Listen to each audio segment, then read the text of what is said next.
मैं आपका ध्यान शिवलिंग शब्द की ओर दिलाना चाहती हूँ, जिसका अर्थ भ्रांति बनकर लोगों के दिमाग में गलत अर्थ क्रिएट कर रहा है। उस भ्रम को मिटाने के लिए आज मैं आपको शिवलिंग के वास्तविक अर्थ की ओर लेकर चलती हूँ।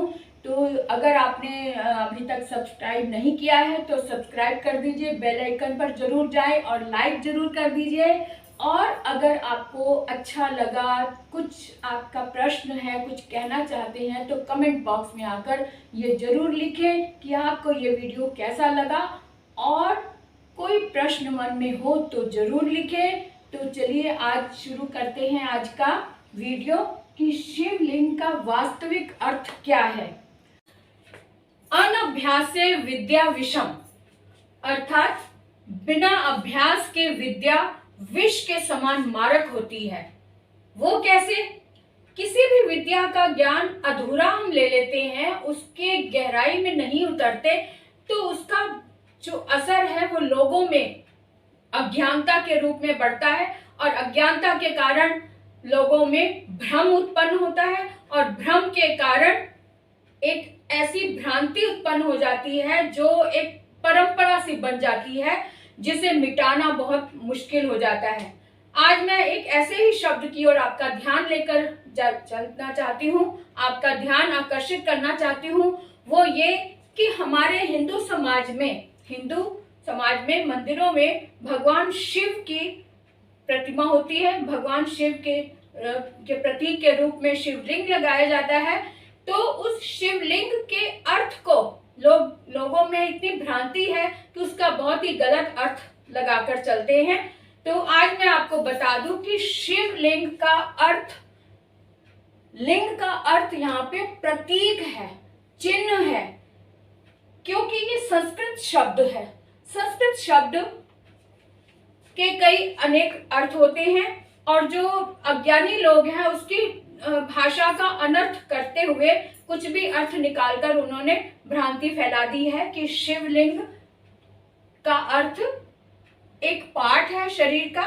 कि अगर शिवलिंग, लिंग का मतलब एक अंग है, तो पुल्लिंग क्या है, स्त्रीलिंग क्या है, नपुंसकलिंग क्या है?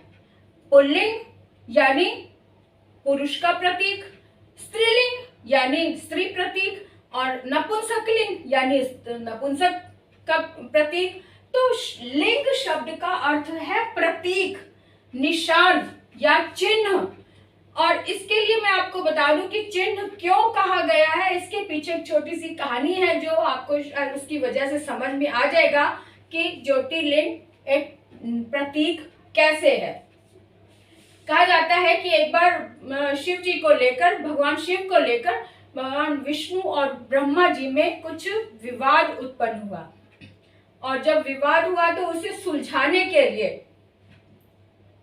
विवाद को सुलझाने के लिए एक ज्योति प्रकट हुई, और उस ज्योति का ना आदि था ना अंत था, यानी ओर छोर कुछ भी नहीं था। तो उस ज्योति का ओर छोर ढूंढने के लिए विष्णु और ब्रह्मा जी ने जब एड़ी चोटी का जोर लगा दिया, उसे ढूंढने के चक्कर में, उसे ढूंढने के लिए उनको शिव जी के पर ब्रह्म स्वरूप के दर्शन हुए, पर ब्रह्म स्वरूप के दर्शन हुए, और उनको पर ब्रह्म ज्ञान प्राप्त हुआ। तब से ये ज्योति लिंग के रूप में, ज्योति के रूप में प्रकट हुए।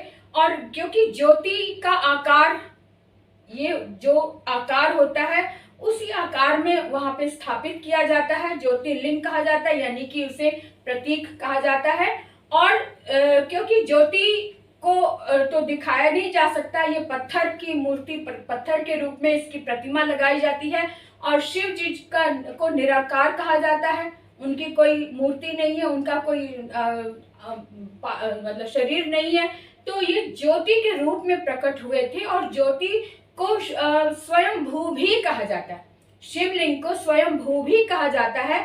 स्वयंभू का मतलब स्वयं, अपने आप होना। और इसे प्राकृतिक रूप कहा जाता है, स्वयंभू कहा जाता है, यानी कि ये अपने आप प्रकट हुई थी। और जितने भी ज्योतिर्लिंग है वहां, जितने भी जहां जहां भी इनका स्थान है, उनको ज्योतिर्लिंग कहा जाता है।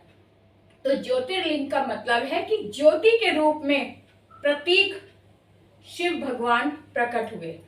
तो इसलिए जो भी मन में भ्रांति है उसे हटा दो और जो ईश्वर की आस्था है वो अपने मन में स्थापित की करें। शिव सबका कल्याण करते हैं। शिव का मतलब ही, शिव शब्द का अर्थ ही कल्याण करना है, सबका भला करना है। तो वो कोई भी भ्रांति हो वो भी दूर करते हैं। तो इसीलिए शायद मेरे मन में भी आया कि ये भ्रम दूर करूं। तो दूर करने के लिए आज मैंने आपको ये जो कहानी सुनाई है, ये कहानी नहीं, एक्चुअल में ये आस्था है ईश्वर के प्रति। ईश्वर के प्रति जो आस्था है वो बनाए रखें, इसे गलत अर्थ में ना लें, ये मेरी आपसे अनुरोध है। तो ओम नमः शिवाय, ओम नमः शिवाय।